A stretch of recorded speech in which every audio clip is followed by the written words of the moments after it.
Welcome back to the series. And the last chapter one, we have just derived from the sales. We derived the customer, and we just duplicate the product. Now, let's see what are the columns we need in the customer, or how to define the customer in a proper way. Okay, let's see that.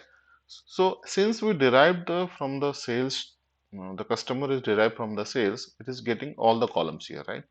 But we don't need actually all the columns, other columns related to the only required customer related columns, right? So here I have two choices again. Okay, so what I'll do, I'll just one by one control, I'll select. Okay, then I will remove. Okay, remove columns. That way it is possible. Then I will select other custom column, or another choices would be we need to just select the customer related information, customer name, segment, country. Okay, right click and remove other columns. Other column will be removed. Okay, but here the problem is we need to scroll right so many steps. It's not advisable to do that. So instead of that, and one more options we have, which is nothing but the remove columns only, but in a different way. That is called your choose columns. Go to the home and click on the choose columns here. Here it will be like a vertical list. From here you will just select it, which is good. Now unselect everything. So here I need in the customer table, right? I need my customer ID, my customer name, my segment, country, region, state, postal code, region. Any other columns which is required? Let's see. I think these are the five only. Okay, so these are the five columns I need. So five or six column, whatever we 1, 2, 3, 4, 5, 6, 7, 7 columns. Okay, same we will do for the product. Go to the product table, home, then choose columns and select it. This time I will take product ID, category, subcategory, product name. Okay, then I'll take the ship mode. Okay, so these are the 1, 2, 3, 4, 5 column will be part of my product table. Okay, so the first column will be my product ID, ship mode, category, subcategory, product. Absolutely right. Now uh, go to the sales table. Okay, and choose do the same thing. Whatever the column I need from the sales table, I will select it. So now before before digging into that, so just see the customer name. Let me put a filter on customer ID and try to understand. I'll remove the steps. But if you see, there are multiple customers are coming. Right? Why it is coming actually? Because the customer, just try to understand this. Okay, this is a very important concept, and it will be derived the dimension and fact relationship. So the customer table, it got derived from the sales. Okay, so in a sales table, one customer, let's take you are a customer, can have multiple sales. You can do multiple orders, right? One customer can do multiple orders. So in a sales table, my customer ID can be repeated. Okay, whereas in the customer table, I should not be repeated. If you see the data, I have a multiple things. Okay, but I should have a single customer ID, because I am the customer ID only. I am a customer here, right? So I should have a single customer here. That's it. That's the information I need here. Okay. So I should get only one customer per in my dimension table. Okay. That's it I need. I don't want a duplication here. So what I'll do for that, right click on the customer and remove the duplicates. Okay, so that you will get only each customer information here. So whatever the duplicate entries will be there, it will goes out. Okay, all the details will be available on my what do you call in my the sales table. Okay, same way, if you go to the product table, right click on the product table and remove duplicates, you'll get the distinct value. All right, these are the first. transformation. We did it. Now go to the sales table and same choose columns here, and I don't want the row ID because already row ID is order ID through which I'll get it.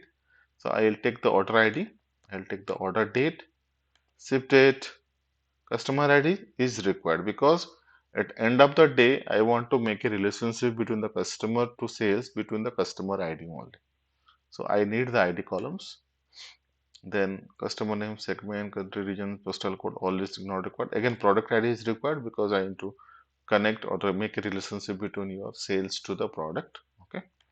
Then I should have all the measures: unit price, order quantity, standard cost, and my discount percentage. Any other columns I left? Let me cross check. I think so. This thing.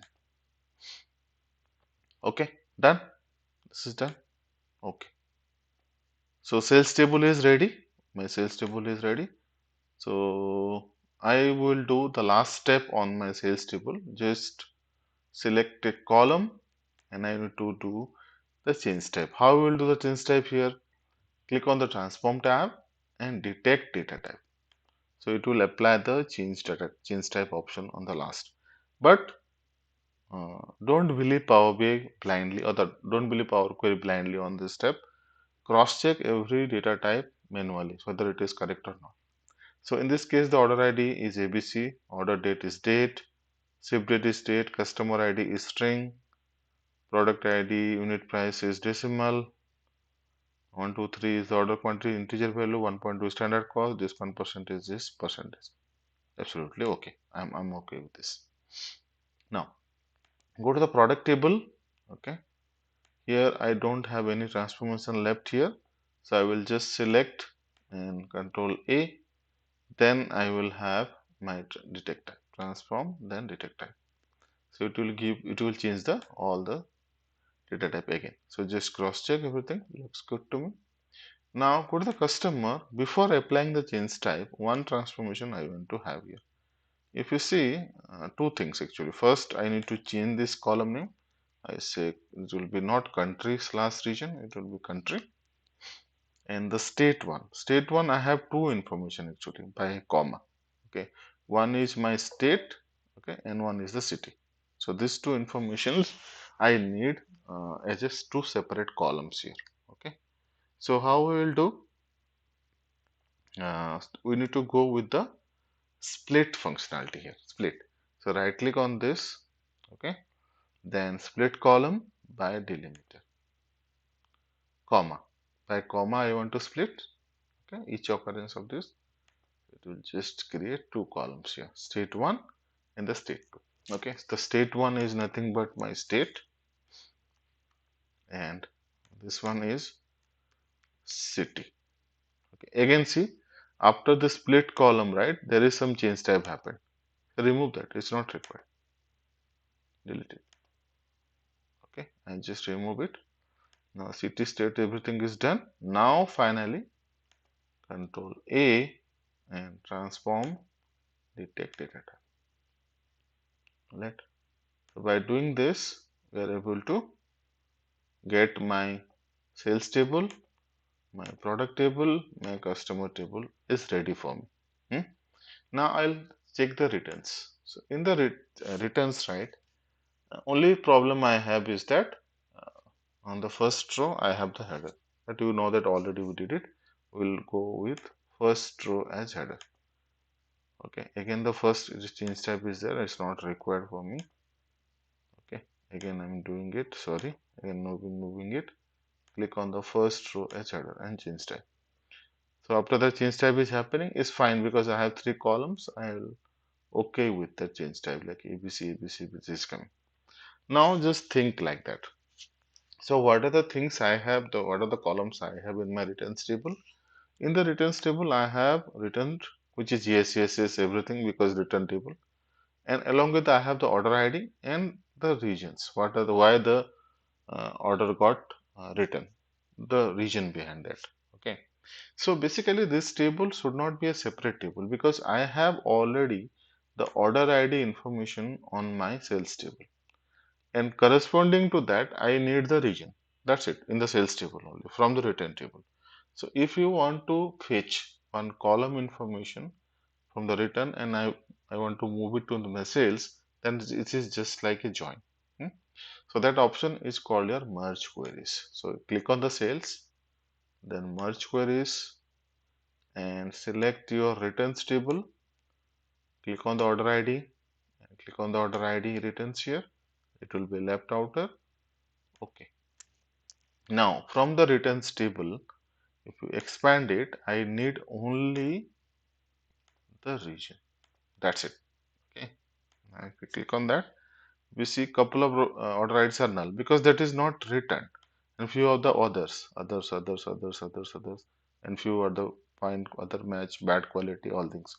So whichever order is written, they will have the return regions. Otherwise, it will be not. Okay. So this column I will rename is called returned region. Okay. This is my returned region. All right. So data type looks good. This is my sales table. Now, after that, if you close and apply, right, it should be uploaded to your Power BI, right? But since the returns table information is already available on my sales, so I don't want to load this return table from the Power Query to the Power BI desktop. So that option is called your enable load or the disable load. Right click on this and disable the load. So what will happen? This will not load into the Power BI, whereas it will refresh in the sense it will be refreshed inside your Power BI. Whenever any new data is coming up, it will refresh it, and the refresh data will go to the sales, and sales data will be get uploaded. Now click on the close and apply.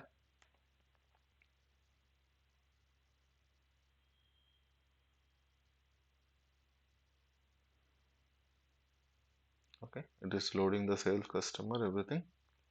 Alright, so basically it is got loaded, and finally some relationship also auto defined.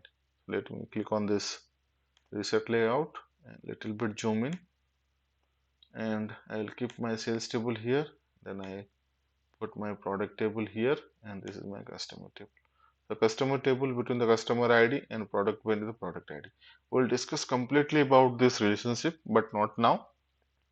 And like what is the direction filter, all these things we'll discuss. But right now that my data model is not yet done. So let me save this file. Okay. Save as. So I'm just giving a name called sales project. Okay. So this is my sales project which we are working on. This is stored as a PBIX file. Okay.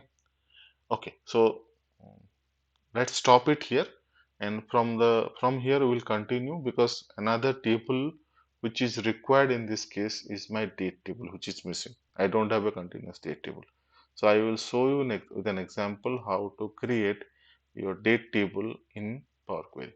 Okay, so let's see, and let's continue with the next chapter. Thank you.